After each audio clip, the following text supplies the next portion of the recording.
UPA2 పతాకం మీద సరికొత్త స్కామ్ సినిమా విడుదలకు సిద్ధంగా ఉంది.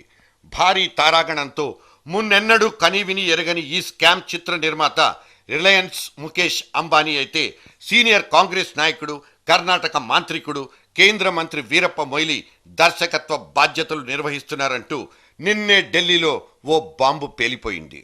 బాంబు పేల్చిన ఆయన సిపిఐ అగ్రనాయకుడు గురుదాస్ దాస్ గుప్తా.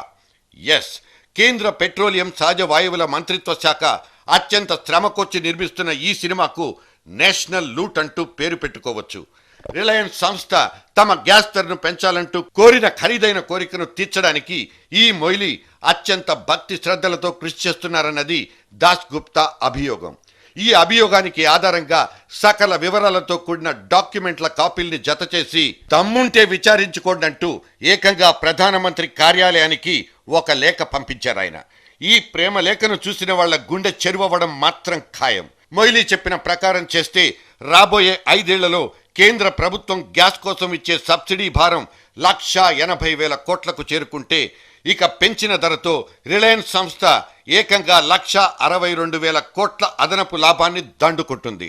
ఈ మొయిలీ మా మాట వినడం లేదు, వద్దు మొర్రో అంటున్నా ధర పెంచి తీరాల్సిందేనని పెట్రోలియం మంత్రిత్వ శాఖ అధికారులు నెత్తి నోరు మొత్తుకుంటున్నారు.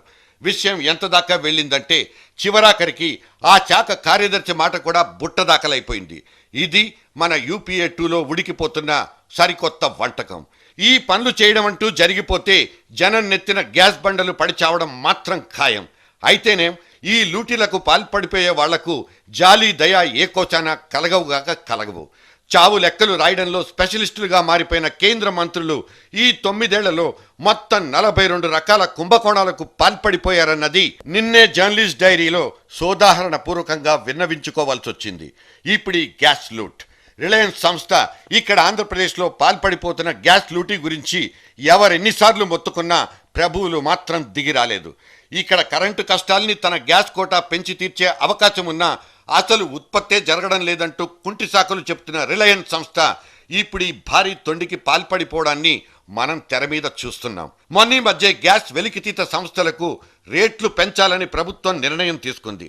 కేంద్ర ఆర్థిక సలహాదారుడైన రంగరాజన్ కమిటీ ఇప్పుడు ఇస్తున్న ధరకు రెట్టింపు చేసి $4.2 పెంచాలని సిఫార్సు చేస్తే, మొయిలీ వారు మాత్రం ఒక బృహత్తరమైన పంచవర్ష దోపిడీ పథకానికి తెరతీశారు. ఆయన పంచవర్ష దోపిడీ పథకం ప్రకారం మొదటి సంవత్సరం $8, రెండో సంవత్సరం $10, ఇక 3-4 సంవత్సరాల్లో ఏకంగా $14 చేయాలి. ఇది గాని అమలైపోతే ఈ విశృంఖలమైన లూటీ విలువ 1,50,000 కోట్లు దాటిపోతుందంటూ ఆధారాలతో సహా చూపించారు దాస్ గుప్తా.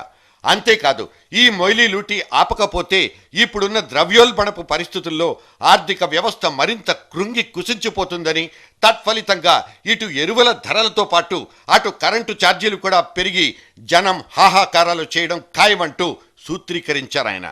మొన్నీ మధ్య ఈ శాఖకు మంత్రిగా ఉన్న జైపాల్ రెడ్డి ఈ రిలయన్స్ వాళ్లకు లొంగనందుకే కంత్రి బాసులంతా కలిసి ఆ శాఖ నుంచి ఆయన్ని తప్పించి ఈ మొయిలీకి కట్టబెట్టిన విషయం గుర్తు చేయాల్సిన అవసరం ఇప్పుడు వచ్చి పడింది.